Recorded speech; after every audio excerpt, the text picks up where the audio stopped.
আজকে করবো লোটে মাছের ঝুড়ো, যা বলো লইট্টা মাছের ঝুড়ো যা বলো। হ্যাঁ, তো তার জন্য এখানে কড়াই বসিয়ে দিয়েছি আর দিয়েছি একটু তেল। তেলটা গরম হয়ে গেছে, প্রথমে দিয়েছি থেতো করা রসুন। এদিকে বৃষ্টিও এসে গেল, হ্যাঁ, আকাশ কালো হয়ে গেছে পুরো। এর মধ্যে রসুনের মধ্যেই দিয়ে দিচ্ছি কাঁচা লঙ্কা কুচি, বেশ কিছুটা কাঁচা লঙ্কা, একটু ঝাল ঝাল হয়তো, ঝুড়ো সবসময় ঝাল ঝাল। একটু ভেজে নিয়ে এর মধ্যে দিয়ে দিচ্ছি পেঁয়াজ কুচি, পেঁয়াজ কুচিটা একটু বেশি যাবে। লইট্টা মাছ বলে কথা না। হ্যাঁ, লোটে মাছের ঝুড়ো করলে না কমে যায়, একদম গলা হয়ে যায়, তো ল্যাক থেকে মাছ তো। তো এটাকে প্রথমে ভেজে নিই। দেখো পেঁয়াজটাকে খুব ভালো করে ভেজে নিয়েছি, এবার লোটে মাছগুলোকে দিয়ে দেবো। এবার এটাকে একটু ভেজে নেবো মাছটাকে পেঁয়াজের সাথে। লোটে মাছ দেওয়ার পর এরকম জল ছাড়বে, সমানে জলটাকে নেড়ে নেড়ে শুকিয়ে ফেলতে হবে।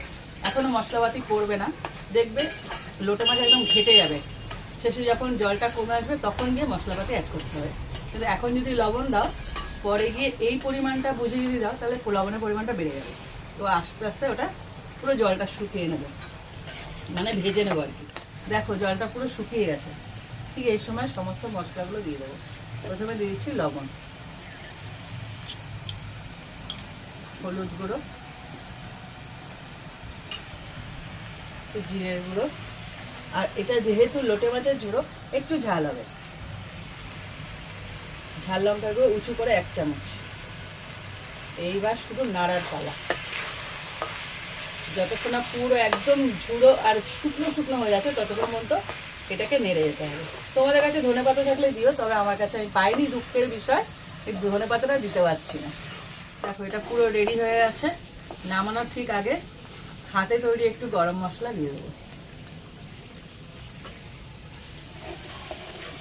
তৈরি হয়ে গেল লোটে মাছের ঝুড়ো।